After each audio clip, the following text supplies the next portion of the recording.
महाराज जी राधे राधे। राधे राधे महाराज जी।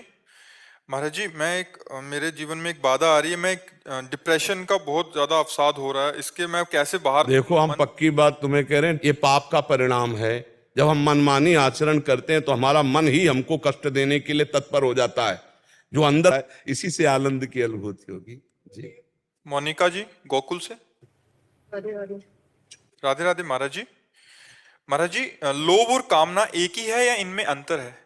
Motorazr 50 ultra ने flip phones की दुनिया को ही फ्लिप। महाराज जी, लोभ और कामना एक ही है या इनमें अंतर है? कामना जो सुना है, जो देखा है, जो पूर्व में भोगा है, तो हमारे हृदय में भोगे हुए विषय को पुनः भोगने की कामना, जिसे तृष्णा कहते हैं। जो सुना है, जो देखा है, उसे भोगने की, और उसी भोग को जो बहुत प्रिय लगता है उसका संग्रह करने को लोभ कहते हैं। समझ रहे हैं? लोभ में और कामना में इतना अंतर है।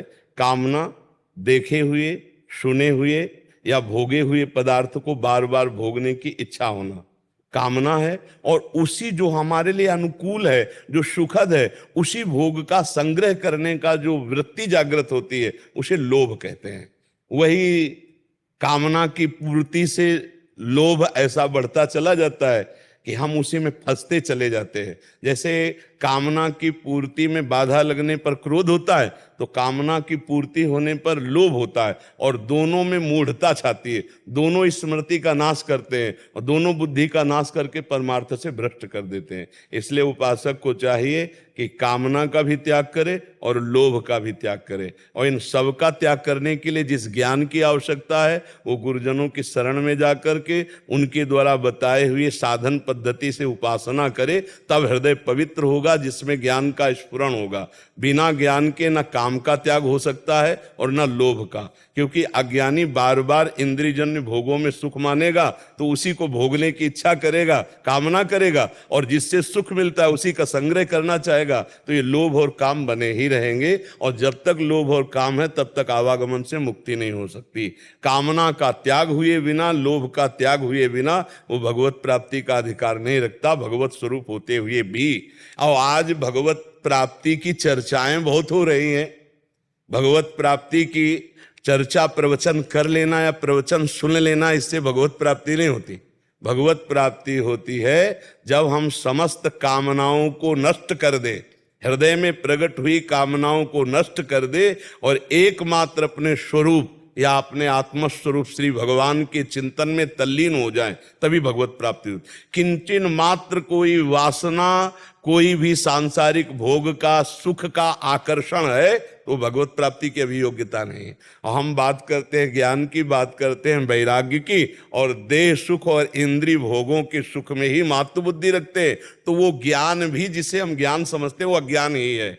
जैसे स्वप्न में देखा कि हम जग गए हैं, लेकिन वो स्वप्न में ही है, अभी वो जगा हुआ नहीं है। ऐसे ही हम अज्ञान की धरा में जब तक देह भाव है, जब तक इंद्रियजन्य विलासिता का सुख है, जब तक पूरे त्रिभुवन में कहीं भी अपने से कुछ अलग सुख है, तब तक वो अज्ञानी ही है।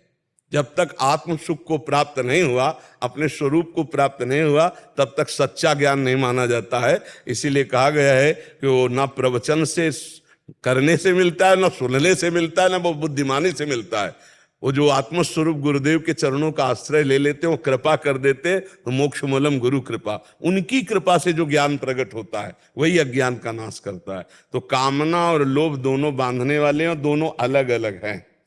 तो हम अगर लोभ और कामना से बचना चाहते हैं तो किसी महापुरुष का आश्रय लेकर उनके प्रदत्त उपासना पद्धति से चले, तब हम। आज उपासना का बहुत ह्रास हो रहा है, कोई भी शुद्ध मार्ग से चलना नहीं चाहता।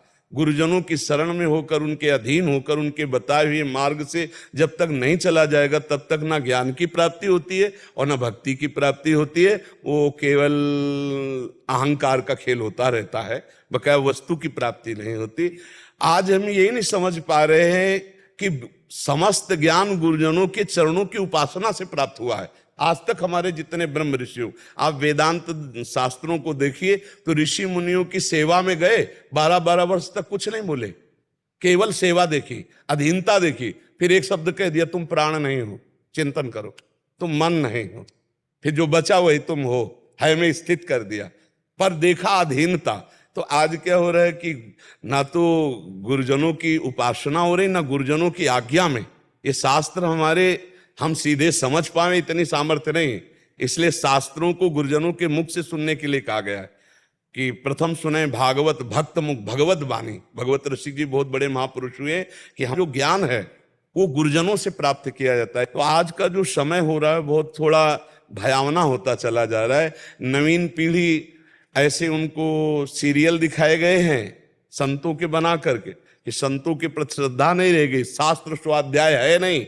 तो यही दो ही हैं जो हमारे ऊपर शासन कर सकते हैं, शास्त्र शासन और संत गुरुजनों का शासन। और जिस समाज में शास्त्र और संत गुरुजनों का शासन नहीं रहता वहां कामनाओं की बाढ़ आ जाती है, वहां लोभ प्रवृत्ति का तांडव होता है। तो आज देख लो, व्यभिचार प्रवृत्ति बढ़ती चली जा रही, व्यसन प्रवृत्ति बढ़ती चली जा रही, विनय का कहीं चिन्ह नहीं देखने को मिल रहा है। अपने माता पिता के साथ अभिनय वाला बर्ताव कर रहे हैं, उद्दंडता वाला बर्ताव कर रहे हैं। तो हमें लगता है कि हम शास्त्र सम्मत आचरण वाले बने और सदगुरुओं की सेवा में रहें। जो संत महापुरुषों की सेवा का तात्पर्य उनकी आज्ञा का पालन करना। संत उसी में सुखी होते हैं, वो जो आज्ञा कर दें उसके अनुसार चलो। और जो सच्चे संत होते हैं उनकी एक ही आज्ञा है, आप धर्म पूर्वक चलें और भगवत प्राप्त हों, आत्मस्वरूप में स्थित हों। दूसरी कोई आज्ञा नहीं, दूसरी जितनी भी आज्ञा है वो सब इसी आज्ञा की पूर्ति के लिए अगर कोई संत देता है तो। पर बड़ा दुर्लभ हो रहा है। अब कल एक संत भगवान आए थे तो उन्होंने कहा किससे सन्यास लिया है आपने? उन्होंने कहा किसी से नहीं। उनका फिर ये क्या है? आप ऊपर राम नामी उड़े, नीचे भगवा वस्त्र पहने, ये क्या है?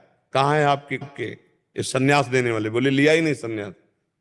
अब बताओ, ऐसा जब व्यवहार हो रहा है समाज में कि ना गुरुजनों का आदर है, ना गुरुजनों से कोई वेश लिया गया, मनमानी वेश लिया गया, मनमानी आचरण हो रहे, और वही जब भ्रष्ट वाले आचरण करेंगे तो बोले साधु, फिर होगा सब साधु ऐसे, फिर साधुओं को। हाँ, तो हमें लगता है कि सबको अगर किसी के भी जीवन में कामना रहित होकर के, लोभ रहित होकर के दिव्य अध्यात्म का प्रकाश होता है तो अपने गुरुजनों के अधीन होकर होता है।